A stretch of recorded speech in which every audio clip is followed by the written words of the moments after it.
നമസ്കാരം. ശുദ്ധലയത്തിലേക്ക് എല്ലാ മാന്യ പ്രേക്ഷകർക്കും സ്വാഗതം. ഇന്ന് ശുദ്ധലയത്തിൽ പങ്കെടുക്കുന്നത് ശ്രീമതി വനജ ശങ്കറാണ്. സ്വാഗതം ടീച്ചർ ശുദ്ധലയത്തിലേക്ക്.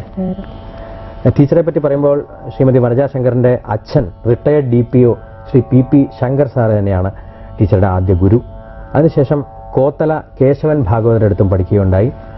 തൃപ്പൂണിത്തുറ RLV സംഗീത കോളേജിൽ നിന്നും ഗാനഭൂഷണം, ഗാനപ്രവീണ എന്നിവ എടുത്ത ടീച്ചർ 80-81 വർഷങ്ങളിലാണത് അല്ലേ ടീച്ചർ ഏറ്റവും കൂടുതൽ മാർക്ക് വാങ്ങിയ ആ ഒരു നാണിക്കുട്ടിയമ്മ മെമ്മോറിയൽ അവാർഡ് വാങ്ങിയുണ്ടായി 80-81 ഏറ്റവും കൂടുതൽ മാർക്ക് വാങ്ങിയുണ്ട്. അതിനുശേഷം ആരനാട് സദാശിവൻ സാർ ആ സമയത്തായിരിക്കും അല്ലെ പഠിച്ചത്? അവരുടെ കോളേജിൽ പഠിക്കുന്ന സമയത്ത് ചങ്ങനാശ്ശേരി ജനാർദ്ദനൻ സാറ്, ഓച്ചിറ ബാലകൃഷ്ണൻ, ശ്രീ ആവണീശ്വരൻ രാമേന്ദ്രൻ സാർ എന്നിവരുടെ കീഴിൽ പ്രത്യേക അഭ്യസനം നടത്തുകയുണ്ടായി. ഓൾ ഇന്ത്യ റേഡിയോയിൽ ഗ്രേഡഡ് ആർട്ടിസ്റ്റാണ്. കേരളത്തിനകത്തും പുറത്തുള്ള അനേകം വേദികളിൽ ടീച്ചർ കച്ചേരികൾ ചെയ്തിട്ടുണ്ട്. കേരള ക്ഷേത്ര അനുഷ്ഠാന കലാപീഠത്തിന്റെ നാദശ്രീ എന്ന ടൈറ്റിൽ അത് ഏത് വർഷമായിരുന്നു ടീച്ചർ? അത് അടുത്ത 2-3 മാസം മുമ്പാണ് ലഭിച്ചത്. പിന്നെ ഭരതനാട്യം, കഥകളി എന്നിവയിലും ടീച്ചർ പ്രാവീണ്യം നേടിയിട്ടുണ്ടെന്ന് കുട്ടിക്കാലത്ത് പഠിച്ചിരുന്നു അല്ലെ? ഇപ്പൊ അങ്ങനെ പെർഫോം ചെയ്യാറില്ല. പിന്നെ ഹിസ്റ്ററി ബിരുദധാരിയാണ്. പിന്നെ ഇതിനൊക്കെ പ്രത്യേകമായിട്ട് പറയേണ്ടത് ഈ പഠിച്ച തൃപ്പൂണിത്തുറ സംഗീത കോളേജിൽ തന്നെ ഇപ്പോൾ പ്രിൻസിപ്പാളായിട്ട് ടീച്ചർ വർക്ക് ചെയ്തുകൊണ്ടിരിക്കുകയാണെന്നുള്ളതാണ് ഒരു പ്രധാനപ്പെട്ട കാര്യം. എത്ര വർഷമായിട്ട് ഇപ്പോൾ ടീച്ചർ പ്രിൻസിപ്പാളായിട്ട് വർക്ക് ചെയ്യുന്നത്? പ്രിൻസിപ്പലായിട്ട് ഇപ്പോൾ 6 വർഷത്തോളമായി. RLV കോളേജിൽ വന്നിട്ട് 4 കൊല്ലമായി. 26 വർഷമായി രംഗത്ത് പ്രവർത്തിക്കുന്ന ശ്രീമതി വനജ ശങ്കറിനും ഒരിക്കൽ കൂടി സ്വാഗതം ടീച്ചർ. ഏതാണ് ഇന്നത്തെ ശുഭലയത്തിൽ ആദ്യമായിട്ട് പാടുന്നത്?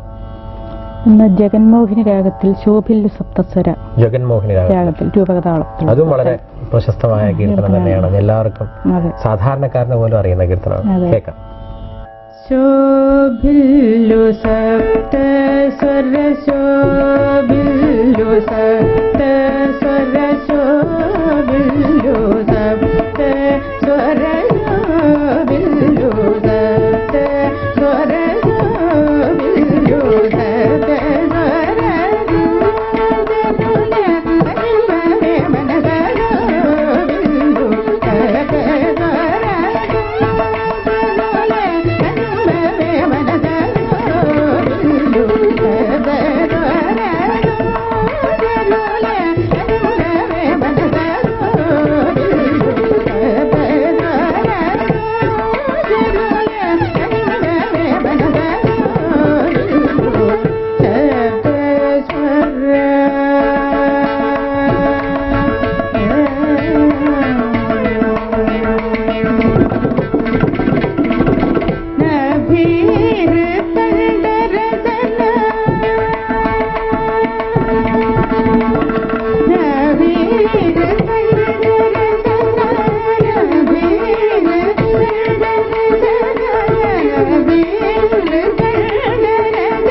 Bye.